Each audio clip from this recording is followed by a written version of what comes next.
Today we will visit a dumpling factory and food stand in a city right at the center of South Korea, called Cheongju, at the Ukyeori Traditional Market. Mandu or mandu is the traditional Korean dumpling, and it can be stuffed with anything one chooses. There are as many different varieties of mandu as there are restaurants that serve them. Every dumpling sold here is made from scratch, from the dumpling dough to the fillers. This establishment sells about 5,000 dumplings a day. Start with about 20 kilos of ground pork and add a whole bag of ground black pepper. Put in a bottle of pure grain alcohol. Vodka works best because it has no flavor, but any cheap ethanol spirits over 60 proof will do.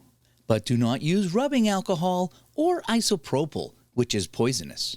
By bonding with both fat and water molecules, alcohol intensifies aromas and flavors. Add sugar, soy sauce, and fermented bean paste known as doenjang. Crush lots of fresh garlic, and now you're ready to mix. Change the speeds of the mixing until the stuffing has the texture of a thick paste. In a large mixer, add more pork, onions, chives, scallions, sesame oil, and parsley, and mix together.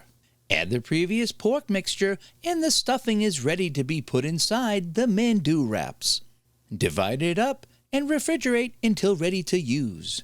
For another flavor, add kimchi to the mixture and lots of red crushed pepper, sugar, and salt. This is for a mandu that will taste slightly sour and spicy. Now to make the dumpling dough. There are only 2 ingredients, and the temperature of the water will affect the elasticity of the dough.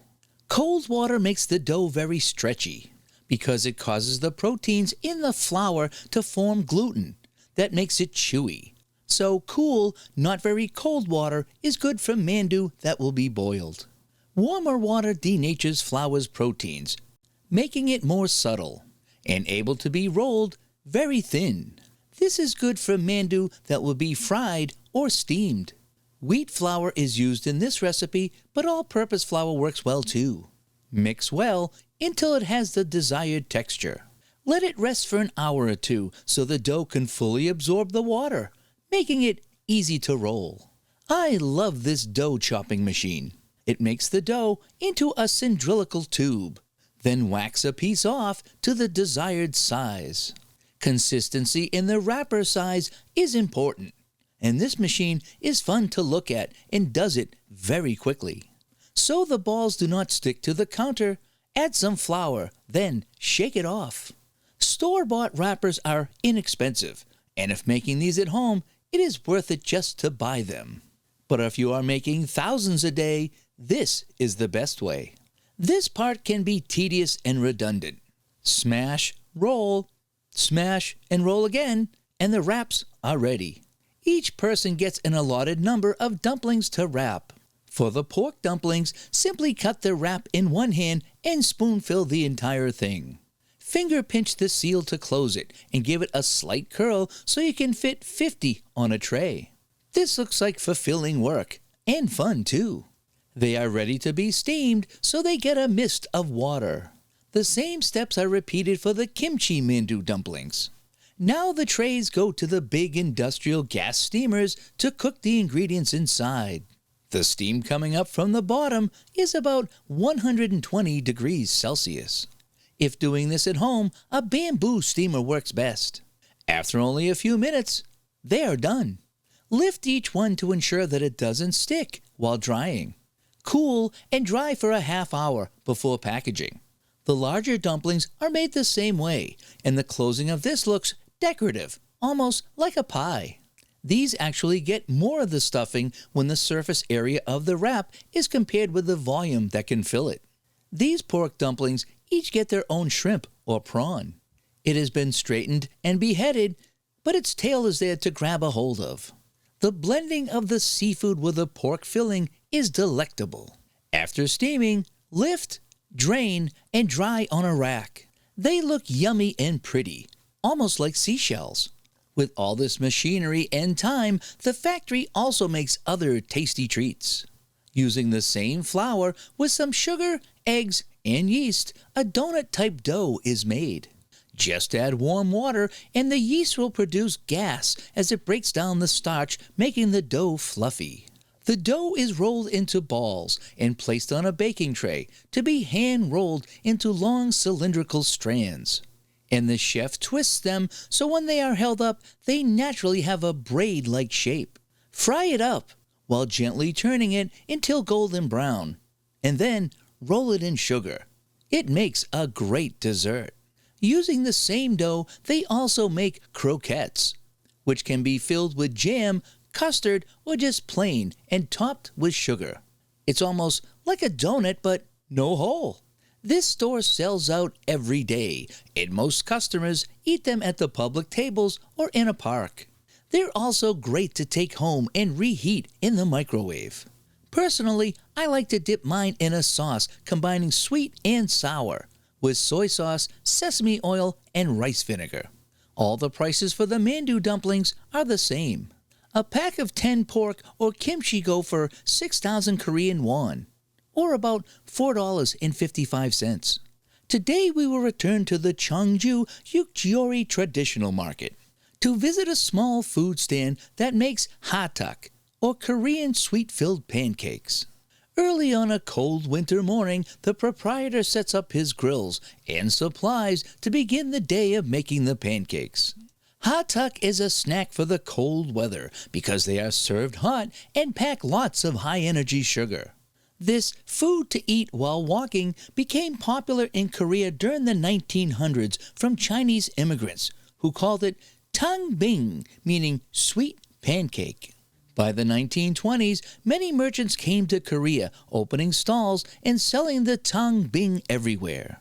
The Koreans started calling it hatak, meaning barbarian's rice cake, which shows how they felt about these new arrivals to their country, but the name stuck. The dough is made from wheat flour, sugar, milk, yeast, and water, and once the ingredients are combined, it is set to rise for at least 2 hours.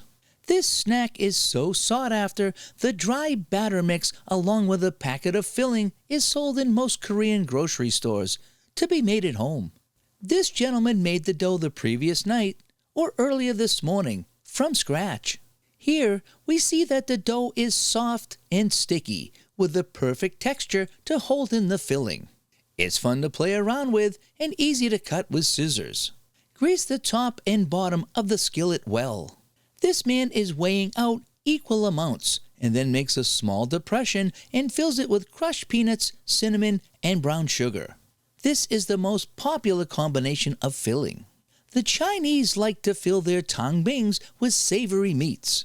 But the Koreans had a sweet tooth, so most are filled with different nuts, sunflower seeds, honey, and jelly. Once the dough is all prepared, place on the skillet and close the lid to contain the heat. Open the lid, oops, one escaped, to squish them, flip them, and squish them down even further. Keep that oil coming and slather it evenly on the top of these cakes. Slide them around to make sure none are sticking and to heat them evenly. After only a few minutes, this batch is ready. To eat on the street, place it in a cup so as not to burn your hands. This hot tuck sells for 1,000 KW, or $0.75 US, or 75 cents. I am curious to taste them. They seem like a cross between a bagel, muffin, and donut, but I'm sure they have a unique flavor. They are also packaged where if you buy 5, the next 2 are free. Like all foods made with oil and dough, they are delicious, but not a great food if you're on a diet. These have 230 calories each, more or less, depending on what is stuffed inside.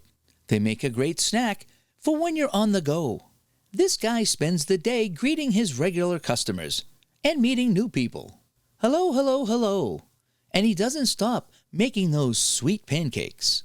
He will take special requests for the fillings, so he always has different kinds of nuts and fruit jams on hand. It looks like a great way to make a living. If he sells 300 in one day, that's $180 a profit. And the proprietor can take the summers off since it's a winter food. During the last 20 years, they have become trendy at the food stalls, with many now selling them stuffed with bukbanja Korean blackberries, green tea matcha, corn, pizza sauce and cheese, and even noodles and vegetables. Which stuffing would you like to try? Let us know in the comments below. And if you'd like to see more, please subscribe to the channel to be notified about when our next video is posted. Thanks for watching, and bon appetit!